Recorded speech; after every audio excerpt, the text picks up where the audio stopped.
ट्विशा शर्मा की मौत पर सुप्रीम कोर्ट में सुनवाई शुरू हो गई है। चीफ जस्टिस की अगुवाई में ये बेंच सुनवाई कर रही है। जांच की निष्पक्षता से जांच हो, ये बातें कही जा रही हैं। तो स्वतः संज्ञान लिया गया था इस केस का सुप्रीम कोर्ट की तरफ से, और इस मामले में अब सुप्रीम कोर्ट में सुनवाई शुरू हो चुकी है। बड़ी खबर आपको बता रहे हैं, चीफ जस्टिस की अगुवाई वाली बेंच में सुनवाई हो रही है। जांच की निष्पक्षता को लेकर सुप्रीम कोर्ट में सुनवाई हो रही है। इसके साथ ही साथ ट्विशा मामले पर जबलपुर हाई कोर्ट में भी सुनवाई इस वक्त चल रही है।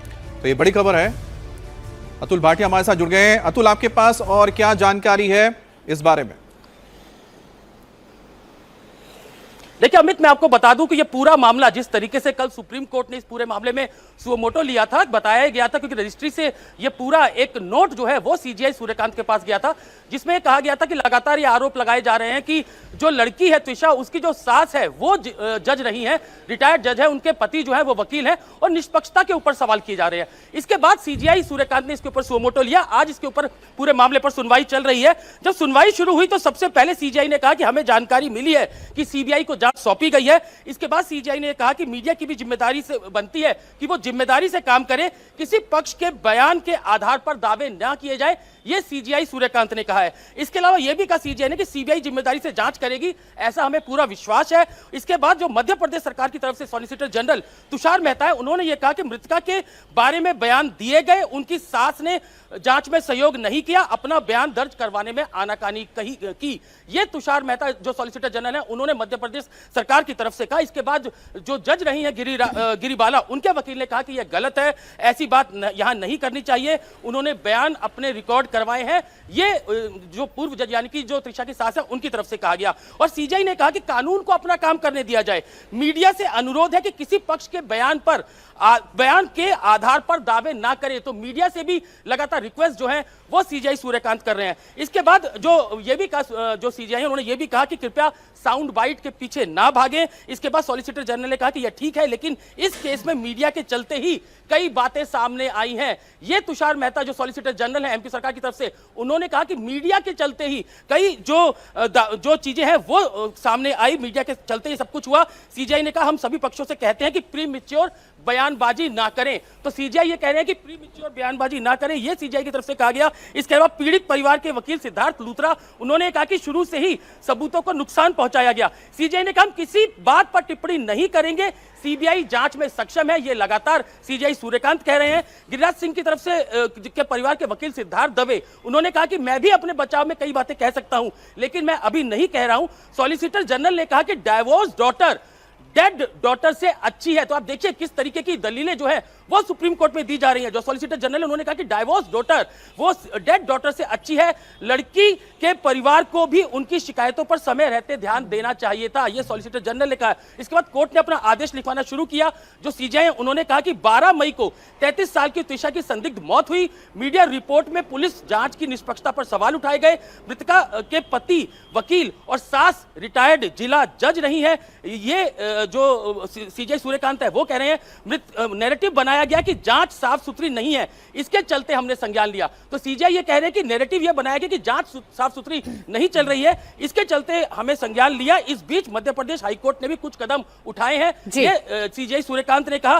दोबारा इस केस में जितनी भी जो गुत्थियां थी, जो उलझी हुई थी, जितनी भी गांठें थी, वो सुलझाने की कोशिश की जा रही है। और ऐसे में जो सुनवाई इस वक्त चल रही है सुप्रीम कोर्ट के अंदर, वो भी काफी अहम है। जबलपुर में भी हाईकोर्ट में इस वक्त सुनवाई चल रही है, और ये सुनवाई भी गिरिबाला सिंह जो कि सास है ट्विशा की, उसको लेकर चल रही है। 31 साल की थी ट्विशा शर्मा, अपने माता पिता और भाई की लाडली थी। ट्विशा और समर्थ की शादी के सिर्फ 1 महीने बाद लड़ाई झगड़े शुरू हो गए और इस कलह ने ट्विशा की जान ले ली।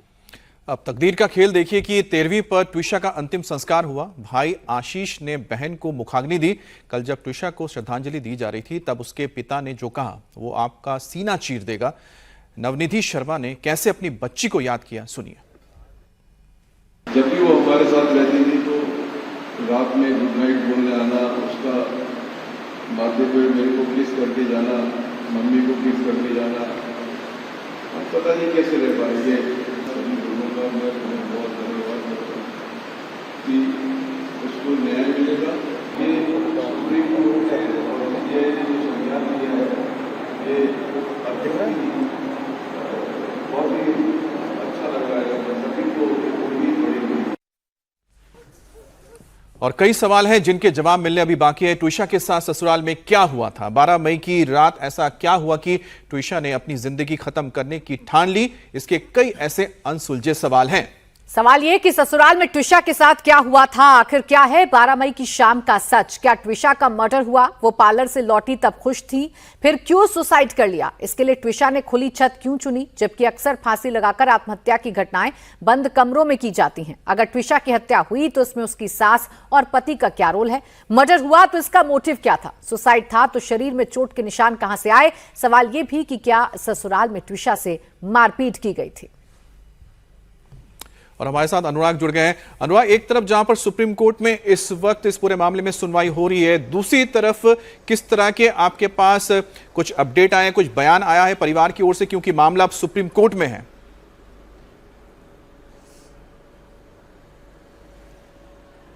देखिए, सबसे पहले मैं बता दूं कि ट्विशा को न्याय दिलाने की इस जंग में आज 3 कोर्ट्स में न्यायिक युद्ध चल रहा है, ये कहना गलत नहीं होगा। सुप्रीम कोर्ट में जहां सुनवाई चल रही है, संस्थागत पक्षपात यानी इंस्टीट्यूशनल बायस जो सुप्रीम कोर्ट ने कहा है उसको लेकर, और साथ ही साथ प्रोसीजरल लैप्सेस यानी जो जांच है उसमें कमियां, इन 2 मुद्दों को लेकर अगर सुप्रीम कोर्ट में बहस चल रही है तो मध्य प्रदेश की हाई कोर्ट में जो रिटायर्ड जस्टिस गिरीवाला जो जज रही हैं, उनकी जमानत के खिलाफ ट्विशा के पिता और मध्य प्रदेश सरकार की तरफ से जो याचिका दायर की गई थी कि ये जिस पद पर रही हैं उसके चलते पक्षपात हो रहा है, प्रोसीजरल लैप्सेस हो रहे हैं, इसलिए जमानत याचिका रद्द की जाए। इसको लेकर जबलपुर हाई कोर्ट में तकरीबन 2:30 बजे जस्टिस देवनारायण मिश्रा की अदालत में सुनवाई होना शुरू हो रहा है। तीसरी अदालत अब आती है जिला कोर्ट, भोपाल की जिला कोर्ट में एक तीसरा आवेदन भी